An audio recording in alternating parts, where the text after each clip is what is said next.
Marriage ஆயிருக்கும். அப்புறம் இவங்க 2 பேரும் பிரிஞ்சிருவாங்க. இவ வந்து இவன் கூட ரிலேஷன்ஷிப்ல இருப்பா. அவன் வந்து வேற ஒரு மேரேஜ் பண்ணியிருப்பான். அதை பத்தி தான் அவ கேட்டுக்கிட்டு இருக்கா.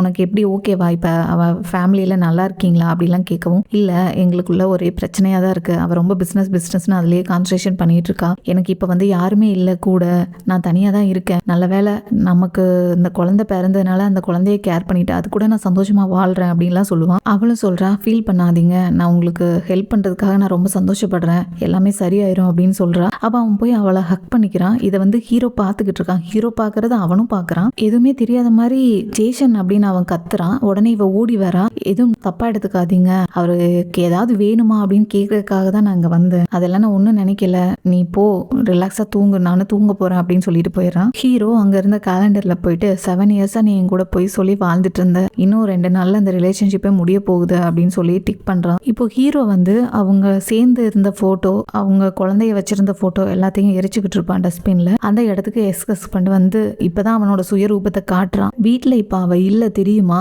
உன்னை நான் என்ன பண்ணாலும் யாரும் கேட்கறக்கு ஆள் இல்லை அப்படின்னு சொல்லிட்டு அவனை அடிச்சு கீழே தள்ளுறான். அப்பதான் சொல்றான், எங்க 2 பேத்துக்கும் பிறந்த குழந்தை அது, அவ என் கூட தான் குழந்தை பெத்துக்கிட்டா, அப்புறம் நீ ஹேண்டிகேப் ஆயிட்ட, அதுக்கும் அவ வருத்தப்பட்டா. இப்போ உனக்கு பதிலா நான் உன்னோட ட்ரெஸ் பண்ணிட்டு மேரேஜ் அவளை பண்ணிக்கிறேன்னு நான் சொல்லியிருக்கேன். ஏன்னா மேரேஜுக்கும் அவ தான் கூப்பிட்டா. இவ்வளவும் உன் கண்ணு முன்னாடி நடக்குது இல்ல, உனக்கு இதை பார்த்தா கஷ்டமா இல்லையா, உன்னை என்னதான் நான் நினைக்கிறது, நீ உண்மையிலேயே எல்லாம் தெரிஞ்சும் ஒன்றும் பண்ண முடியாத ஒரு கோல